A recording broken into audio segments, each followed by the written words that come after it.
Hello बच्चों, कैसे हो आप सभी। स्वागत है आपके प्यारे चैनल द फिजिक्स क्लासेस में। मैं कुलदीप। और बेटा आज हम 11th क्लास के फिजिकल वर्ड के second chapter unit and measurement का फर्स्ट लेक्चर आज हम लेके आए हैं, जिसमें हम डायमेंशनल एनालिसिस के बारे में स्टडी करेंगे। किसके बारे में स्टडी करेंगे? Dimensional analysis. क्या होते हैं डायमेंशनल एनालिसिस और क्या इसमें हम कैसे क्या स्टडी करने वाले हैं, तो हम ये चीज जानेंगे। और यहाँ से शुरुआत करते हैं। हमारा फर्स्ट लेक्चर है dimensional analysis.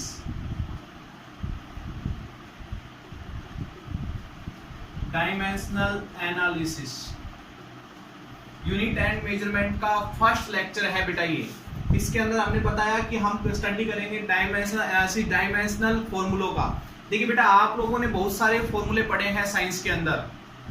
For example gravitational force ही आपने पढ़ा है, या फिर फोर्स की बात करें तो फोर्स का फॉर्मूला होता है मास इनटू एक्सेलरेशन। ठीक है, इस फॉर्मूले के अंदर अगर मैं देखूं तो मास को हम कह सकते हैं कि मास यहाँ पर एक क्वांटिटी यूज हो रही है। अगर स्क्वायर होता है इसका तो मास की दो क्वांटिटी यहाँ पर यूज हो रही होती। तो मास यहाँ पर एक बार आ रहा है तो हम इसको कैपिटल M से लेकर इसकी पावर 1 दिखा देते हैं कि फोर्स के फॉर्मूले में मास एक बार आ रहा है। और जो एक्सेलरेशन है, यहाँ पर एक्सेलरेशन होता है आपका वेलोसिटी अपॉन में टाइम, या फिर कह सकते हो वेलोसिटी को क्या लिख सकते हो? डिस्प्लेसमेंट अपॉन में टाइम, और एक टाइम पहले से तो टाइम स्क्वायर हो गया। वेलोसिटी होता है डिस्प्लेसमेंट अपॉन टाइम, और एक टाइम पहले से ही है तो टाइम स्क्वायर हो गया। तो यहाँ से डिस्प्लेसमेंट का मीनिंग डिस्टेंस की हम लेके चलते हैं L, तो डिस्टेंस एक ही आ रहा है और यहाँ पर टाइम का स्क्वायर आ रहा है। तो ये क्वांटिटी मेजरमेंट हो गया। यहाँ से हो गया L1। अगर t स्क्वायर को ऊपर लेके जाओगे तो क्या हो जाएगा? t की पावर -2। तो ये होता है बेटा डायमेंशनल फॉर्मूला, यानी कि मास, लेंथ और टाइम की कितनी रेज टू पावर यहाँ पर यूज हो रही है, यानी कितनी क्वांटिटी मास की यूज हो रही है, कितनी लेंथ यूज हो रही है, कितना टाइम यूज हो रहा है। नॉर्मली ये कह सकते हैं कि अब हम ध्यान दीजिए, डायमेंशनल फॉर्मूले लिखते हैं। किसी भी आपके पास फिजिकल क्वांटिटी का डायमेंशनल एनालिसिस करते हैं। डायमेंशनल एनालिसिस का मीनिंग हो गया कि हम ये बताने की कोशिश करेंगे कि इस फिजिकल क्वांटिटी में, जैसे कि फोर्स ही है, इस फिजिकल क्वांटिटी में कितनी क्वांटिटी ऑफ मास आ रहा है, कितनी क्वांटिटी ऑफ लेंथ आ रहा है और कितनी क्वांटिटी ऑफ टाइम आ रहा है।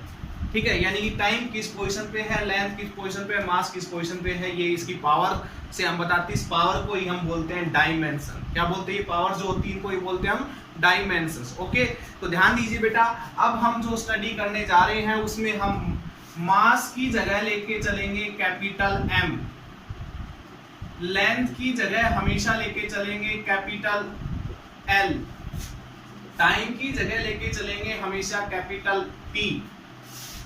करंट आप सभी ने नाम तो सुना ही होगा। करंट की जगह लेके चलेंगे बेटा कैपिटल A, टेम्परेचर की जगह लेके चलेंगे कैपिटल K।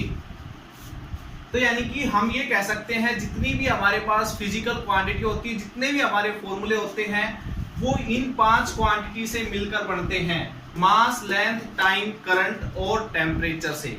ठीक है, जैसे कि अभी फॉर एग्जांपल मैंने फोर्स का ही आपको एग्जांपल दिया था। फोर्स में देखो मास आ रहा था, एक्सेलरेशन का meaning velocity upon time, velocity को लिखा था मैंने डिस्प्लेसमेंट अपॉन में टाइम स्क्वायर हो गया था। देखो मास आ रहा है, लेंथ आ रहा है, इसमें टाइम आ रहा है। तो ये फोर्स जो है ये मास, लेंथ, टाइम के डायमेंशन से मिलके बना हुआ है। तो इसको हम ऐसे दर्शा सकते हैं, मास की जगह कैपिटल M, यानी कि एक बार मास आ रहा है, डिस्टेंस भी एक बार ही आ रहा है, यहाँ पर टाइम यहाँ पर नीचे आ रहा है और 2 बार आ रहा है, तो नीचे आ रहा है तो -2 पावर इसकी लिख देंगे। तो ये होता है डायमेंशनल फॉर्मूला या डायमेंशनल एनालिसिस बेटा। ओके, तो ध्यान दीजिएगा, हम स्टार्ट करते हैं अपने डायमेंशनल कुछ फॉर्मूले हम स्टडी करेंगे आज। ठीक है, तो डायमेंशनल फॉर्मूले कैसे लिखे जाते हैं बेटा? तो डायमेंशनल फॉर्मूले लिखने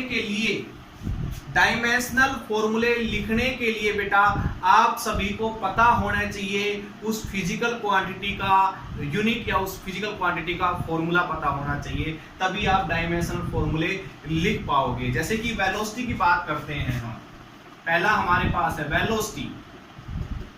वेलोसिटी की बात करते हैं बेटा, तो वेलोसिटी का फॉर्मूला आप सभी को पता है, डिस्प्लेसमेंट अपॉन में टाइम टेकन। ठीक है, तो डिस्प्लेसमेंट एक लेंथ ही तो होती है। ठीक है, तो इसका फॉर्मूले के अकॉर्डिंग अगर इसका डायमेंशनल फॉर्मूला लिखना स्टार्ट करूं मैं वेलोसिटी का, तो लेंथ के लिए l, नीचे टाइम आ रहा है, टाइम के लिए एक बार ये आ रहा है तो t की पावर 1, तो यहां से हो गया l 1 और t ऊपर जाएगा -1। यहाँ पर मास नहीं है तो मास भी लिख सकते हो आप, लेकिन उसकी पावर 0 कर देना, किसी की पावर 0 का मीनिंग होता है 1, यानी कि वो चीज वहां पर है नहीं। ओके, तो ये हो गया डायमेंशनल फॉर्मूला ऑफ वेलोसिटी बेटा। दूसरा देखिए, हम बात करते हैं लीनियर मोमेंटम की। हम बात करेंगे बेटा यहां से लीनियर मोमेंटम की। देखिए आपको यहाँ पर बहुत सारे फॉर्मूले करवाए जाएंगे, आप पूरी 11th और 12th क्लास में उन फॉर्मूलों को पढ़ोगे, कम से कम 250-300 के लगभग फॉर्मूले हैं बेटा जो आप पूरी 11th 12th क्लास में पढ़ोगे, और सभी के डायमेंशनल फॉर्मूले आपको याद होने चाहिए, ऐसा बात नहीं है। आपको उनके डायमेंशनल फॉर्मूले निकालने आने चाहिए, आपको उनका डायमेंशनल फॉर्मूले। तो आज हम 11th क्लास में कैसे जानेंगे कि हम इतने सारे फॉर्मूले पढ़ने वाले हैं, तो बेटा हमें ज्यादा प्रेशराइज होने की जरूरत नहीं है, हम सिर्फ उन आप डायमेंशनल फॉर्मूलों के बारे में ही जानेंगे जो हमें कुछ पता है उनके फॉर्मूले। ओके, तो बहुत सारे फॉर्मूले हैं, जैसे लीनियर मोमेंटम के बारे में बहुत कम बच्चे जानते होंगे कि क्या होता है लीनियर मोमेंटम, ठीक है। तो आप प्रेशर लेने की जरूरत नहीं है कि सर ने पहले हमें लीनियर मोमेंटम क्यों नहीं बताया, तो लीनियर मोमेंटम बताने की जरूरत नहीं है बेटा। जैसे जैसे आप 11th क्लास पढ़ते जाओगे, आगे पढ़ते जाओगे सब्जेक्ट्स, आप फिजिक्स में आगे ये सारी चीजें फॉर्मूले आते जाएंगे, उनके डायमेंशनल फॉर्मूले आप पढ़ते जाओगे। बस सिर्फ आज हम डायमेंशनल फॉर्मूले कैसे निकाले जाते हैं वो सीखेंगे। तो बेटा लीनियर मोमेंटम को P से नोट करते हैं और इसका फॉर्मूला होता है मास इंटू वेलोसिटी। तो देखो यहाँ पर मास आ रहा है, तो मास के लिए क्या लिखा जाएगा बेटा m1। वेलोसिटी का डायमेंशनल फॉर्मूला हम पहले लिख चुके, L1t-1। ओके, तो ऐसे लिखते हैं बेटा डायमेंशनल फॉर्मूला, यानी कि जब भी आपको ऐसा लिखा मिले तो आप समझ जाना है यहाँ पर मास की एक क्वांटिटी, लेंथ की एक क्वांटिटी, टाइम रेसिप्रोकल है नीचे की तरफ है, तो ये आपके पास डायमेंशनल फॉर्मूला हो गया किसका, लीनियर मोमेंटम का। तीसरा देखिए बेटा, हम बात करते हैं एक्सेलरेशन की। एक्सेलरेशन क्या होता है बेटा, वेलोसिटी अपॉन में टाइम। तो ये कह सकते हो वेलोसिटी का डायमेंशनल फॉर्मूला क्या होता है, L1t-1। ये होता है वेलोसिटी का, निकाल चुके हैं देखो बेटा हम, मास तो होता नहीं, वो तो हमने ऐसे दिखा लिया था। यहां से टाइम के लिए लेके चलेंगे t1, अब ये t माइनस ऊपर जाएगा तो क्या हो जाएगा, पावर जुड़ जाती है, सॉरी ये t जो है डिवाइड में दे रखा पावर घट जाती है, तो यहाँ पर क्या आ जाएगा, t की पावर -2 हो जाएगा। इतना मैथ आप सभी को आता है, तो बेटा यहां से डायमेंशनल फॉर्मूला ऑफ एक्सेलरेशन हो गया ये, ठीक है बेटा। ऐसे ही हम चलते जाएंगे। अब हम बात करते हैं जैसे कि फोर्स की।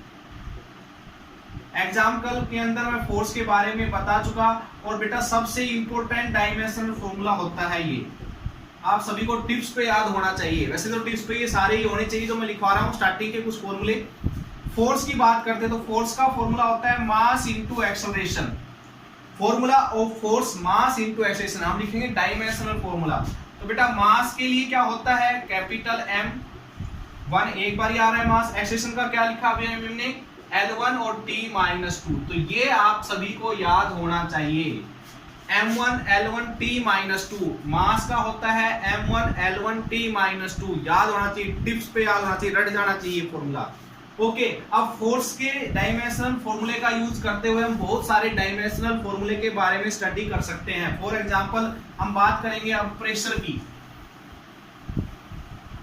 प्रेशर की बात करेंगे बेटा, यहां से हम प्रेशर का डायमेंशनल फॉर्मूला क्या होता है, तो प्रेशर का फॉर्मूला लिखेंगे पहले बेटा, फोर्स अपॉन में एरिया, यानी कि कितने एरिया के ऊपर कितना फोर्स लग रहा है। तो फोर्स का बेटा फॉर्मूला हो गया, डायमेंशनल फॉर्मूला अभी लिखा हमने M1 L1 t-2, वो एरिया का हो गया L2।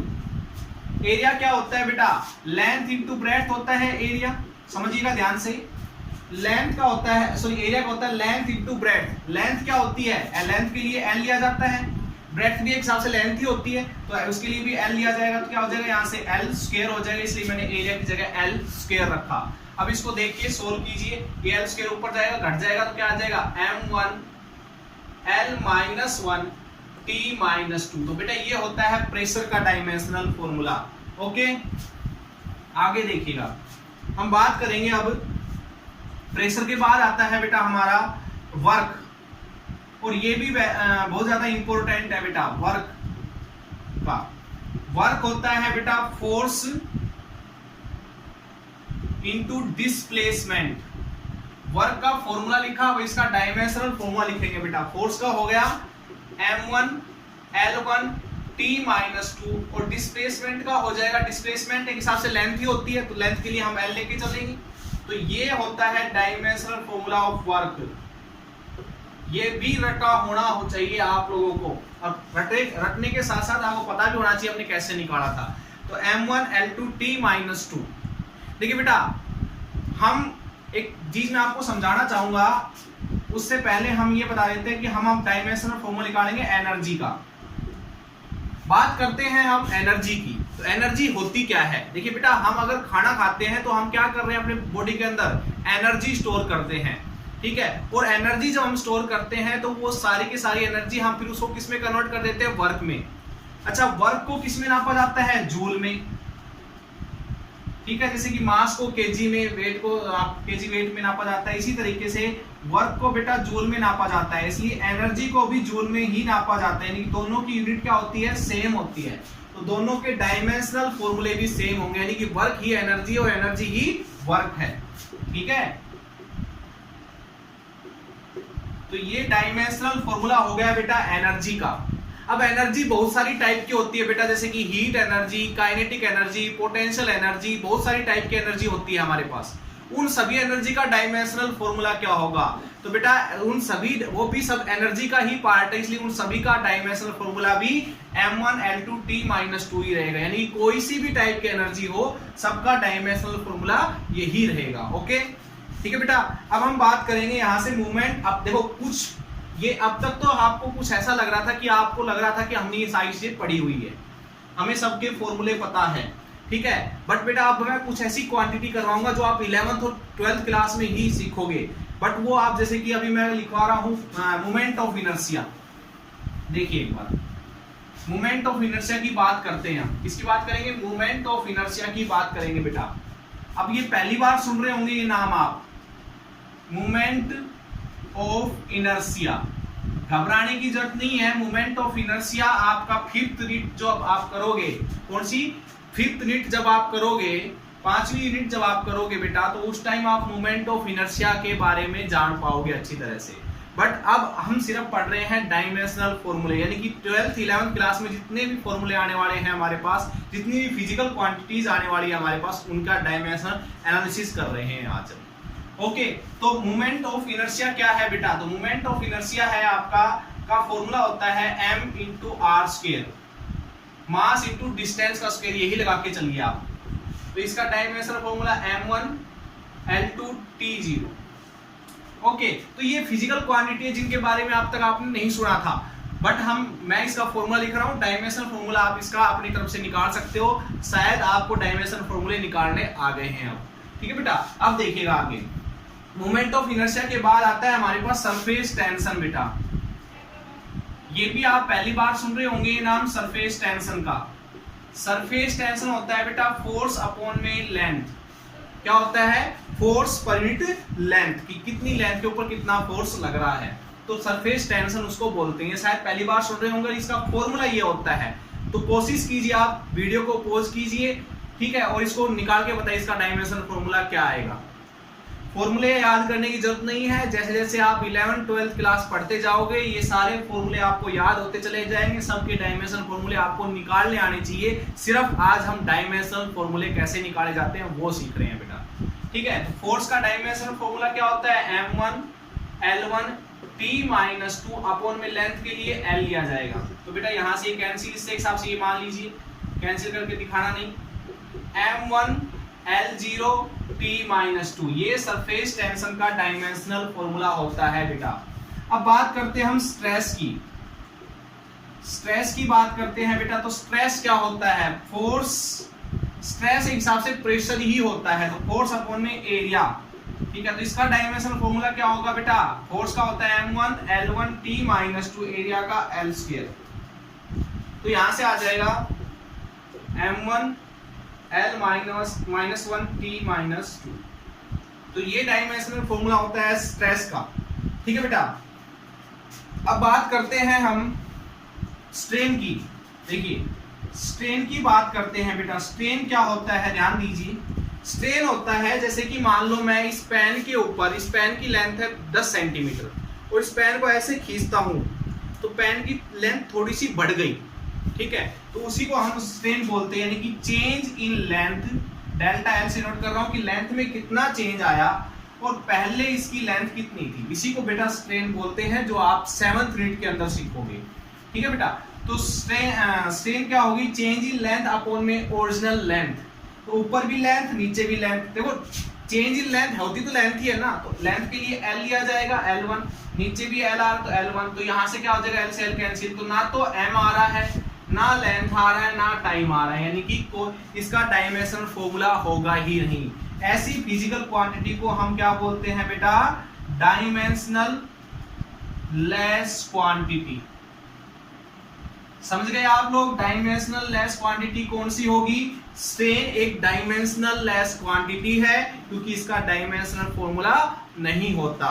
फॉर एग्जांपल, ना ही इसकी यूनिट होती है बेटा, स्ट्रेन की कोई यूनिट भी नहीं होती, इसलिए इसको यूनिट लेस भी बोलते हैं। हम क्या बोलते हैं, यूनिट लेस भी बोलते हैं।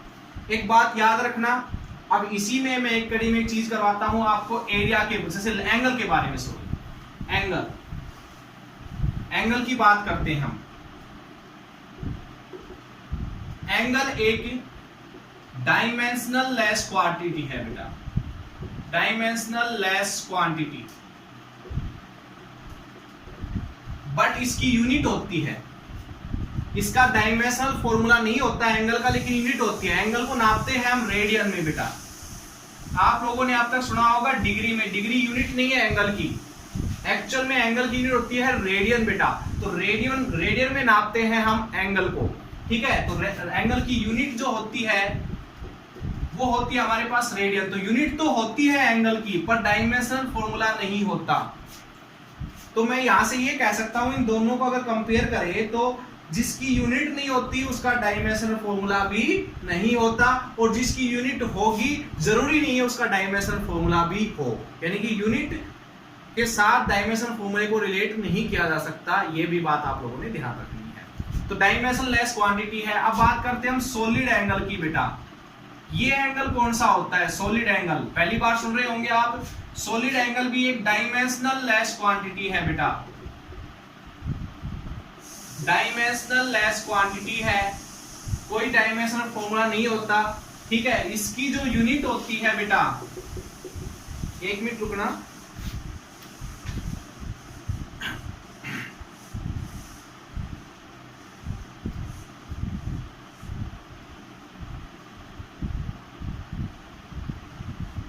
सॉरी, इसकी जो यूनिट होती है बेटा वो स्टेरेडियन होती है, स्टेरेडियन होती है इसकी यूनिट, और इसका डायमेंशनल फॉर्मूला नहीं होता। सॉलिड एंगल होता क्या है बेटा वो समझ लीजिए। जैसे कि मान लीजिए ये आपके पास एक पंखा चल रहा है, ये छत पे एक पंखा चल रहा है, ऐसे है, इसकी ये पंखुड़ियां है, कुछ ये पंखा चल रहा है।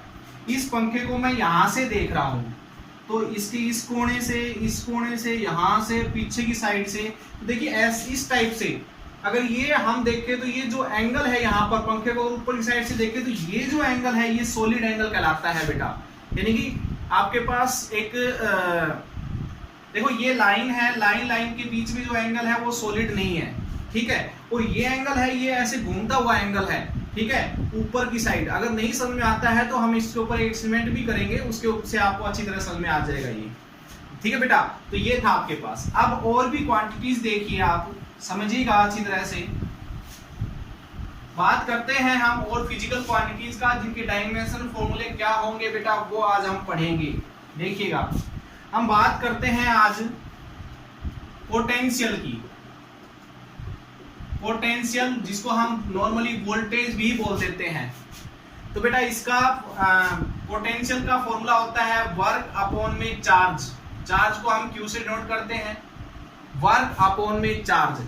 तो इसका डायमेंशनल फॉर्मूला बताने से पहले मैं आपको चार्ज का बता देता हूं क्या होता है बेटा। ये सभी ने देखा होगा ये formula, current is equals to charge upon time, ठीक है। टाइम को इधर ले आते हैं तो चार्ज का फॉर्मूला क्या हो जाएगा, करंट इनटू टाइम, ओके। और करंट के लिए मैंने बताया था क्या लेके चलना है आपने डायमेंशनल फॉर्मूले में, मास नहीं, लेंथ नहीं, टाइम देखो यहाँ पर आ रहा है t1, करंट यहाँ पर आ रहा है, करंट के लिए A लेके चलेंगे, ठीक है।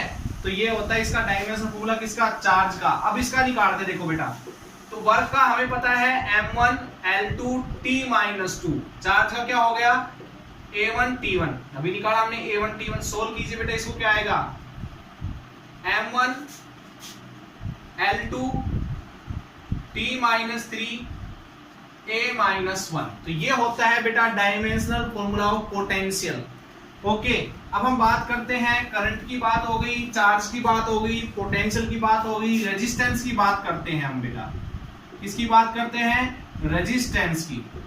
तो रेजिस्टेंस का फॉर्मूला होता है, रेजिस्टेंस को आर से नोट करते हैं V बाई आई। देखिए V बाई आई होता है बेटा, V क्या होता है, वर्क अपॉन में चार्ज, V अभी निकाला हमने, V क्या होता है, वर्क अपॉन चार्ज पोटेंशियल, और इनटू में करंट। तो बेटा यहां से वर्क का डायमेंशनल फॉर्मूला क्या आएगा, ध्यान दीजिए, वर्क का डायमेंशनल फॉर्मूला होगा m1 L2 T-2 अपॉन में चार्ज का क्या था A1 T1, करंट का क्या होता है A। तो बेटा यहां से क्या हो जाएगा m1 L2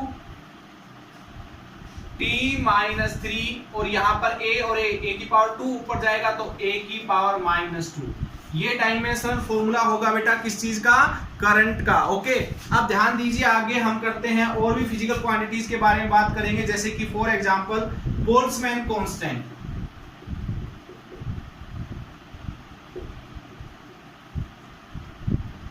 Boltzmann constant, Boltzmann constant क्या होता है बेटा, मैंने कहा कि अभी आपको कुछ नहीं पता, मैं उनके फॉर्मूले लिखता जा रहा हूं और सबके बारे में आपको बताता भी जा रहा हूं साथ साथ। तो बोल्ट्जमैन कांस्टेंट क्या है बेटा, ये आपने सुना होगा PV = KT, nRT जिसको हम बोलते हैं, यहां से PV = nRT इक्वेशन आपने सुनी होगी, नहीं भी सुनी है तो कोई दिक्कत नहीं है। तो बेटा यहां से हम इसको हटा देते हैं और इस nR की जगह K रखते हैं यहाँ पर। ओके, nR की जगह K रखते हैं, K जो है ये बेटा बोल्ट्जमैन कांस्टेंट, तो प्रेशर अपॉन में टेम्परेचर। T को स्क्रीन चले आएंगे, तो प्रेशर का डायमेंशनल फॉर्मूला, तो यहां से सोल्व करते हैं, चलो डायमेंशनल फॉर्मूला लिखेंगे आप K का। तो प्रेशर की जगह क्या लिखे बेटा, फोर्स अपॉन में एरिया लिखा हमने। V क्या है यहाँ पर, वॉल्यूम, वॉल्यूम, ठीक है, वॉल्यूम के लिखते हैं एरिया इंटू लेंथ। वॉल्यूम का फॉर्मूला हमेशा, वॉल्यूम को फिजिक्स के अंदर बेटा हमेशा एरिया इंटू लेंथ के रूप में लेके चलते हैं। नीचे क्या है, टेम्परेचर, ठीक है। अब देखिए फोर्स का क्या हो गया, m1 L1 T-2, एरिया से एरिया कैंसिल, लेंथ बची, लेंथ का हो गया L1, टेम्परेचर के लिए K लेके चलेंगे, तो यहां से क्या आ जाएगा बेटा dimensional formula m1 L1,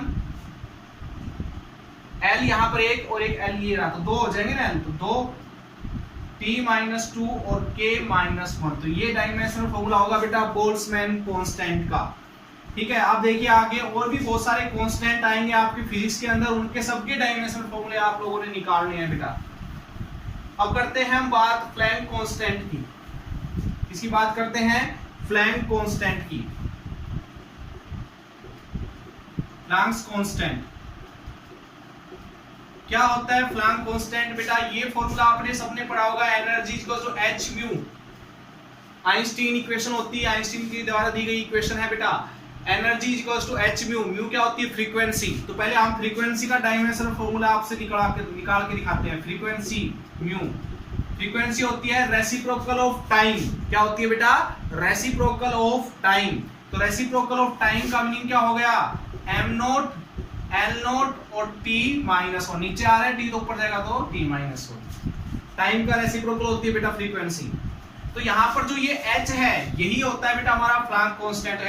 h का वैल्यू क्या आ गई, ये क्लियर सभी को। अब इसका डायमेंशनल फॉर्मूला लिखते हैं हम। इसका h का फॉर्मूला ये है, डायमेंशनल फॉर्मूला एनर्जी का m1 L2 T-2 upon frequency का सॉरी T-1 था बेटा, सॉरी गलती हो गई, T-1 था, तो T-1 ऊपर लेके जाएंगे, सोल्व करेंगे इसको, m1 L2 T-1 हो जाएगा। तो बेटा ये होता है प्लैंक कांस्टेंट का डायमेंशनल फॉर्मूला। ओके, ऐसे ही हम बात करेंगे ग्रेविटेशनल कांस्टेंट की। ग्रेविटेशनल कांस्टेंट की बेटा बात करते हैं हम। ग्रेविटेशनल कांस्टेंट, ग्रेविटेशनल कांस्टेंट बेटा न्यूटन ने फॉर्मूला दिया था, force is equals to G m1 m2 by r square, जो मैं आपको लास्ट लेक्चर में पढ़ा भी चुका हूं। ये ग्रेविटेशनल फोर्स होता है दो मास बॉडी के बीच में। तो बेटा यहाँ से जी जो है ये ग्रेविटेशनल कांस्टेंट होता है। जी की वैल्यू निकालेंगे, फोर्स आर स्क्वायर, नीचे आ जाएगा m1 m2, तो ये आ गया जी का फॉर्मूला। अब इसका डायमेंशन फॉर्मूला लिख के, फोर्स का dimension formula m1 L1 T minus 2, और यहाँ पर एक रेडियस होती है, लेंथ होती है, तो लेंथ के लिए लिया जाएगा बेटा L स्क्वायर, यहाँ पर कोई स्क्वायर आ रहा है, नीचे मास इंटू मास, तो मास 2 आ रहे हैं तो स्क्वायर हो जाएगा। सोल्व करेंगे यहाँ पर, तो देखिए नीचे m2 यहाँ पर m1, तो माइनस 1 हो जाएगा।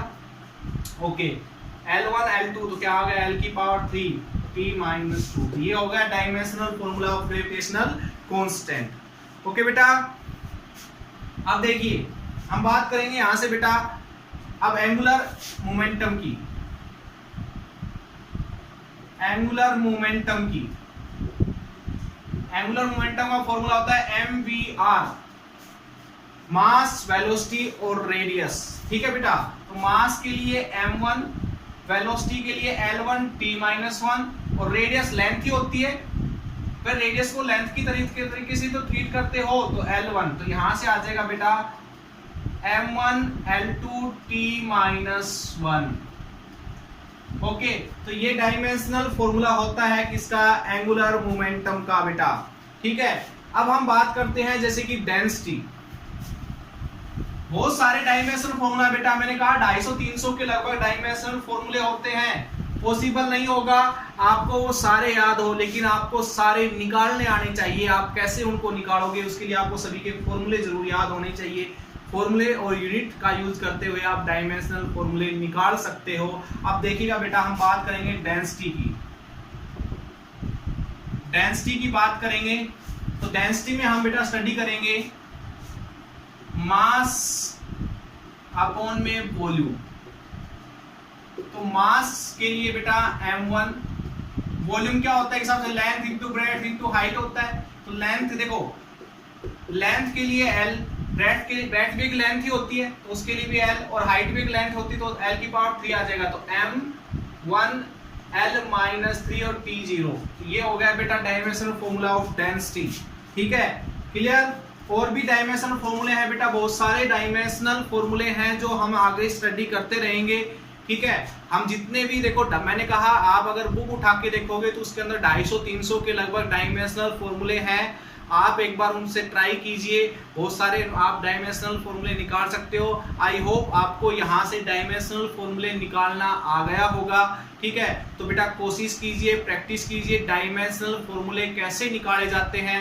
फिर हम इसके ऊपर न्यूमेरिकल भी करेंगे। नेक्स्ट लेक्चर में हम इसके थोड़े एडवांस टॉपिक भी पढ़ेंगे और डायमेंशनल फॉर्मूलों का यूज कहाँ होता है ये भी हम अगले टॉपिक में, अगले लेक्चर के अंदर डिस्कस करेंगे। जब तक के लिए thank you and all the best.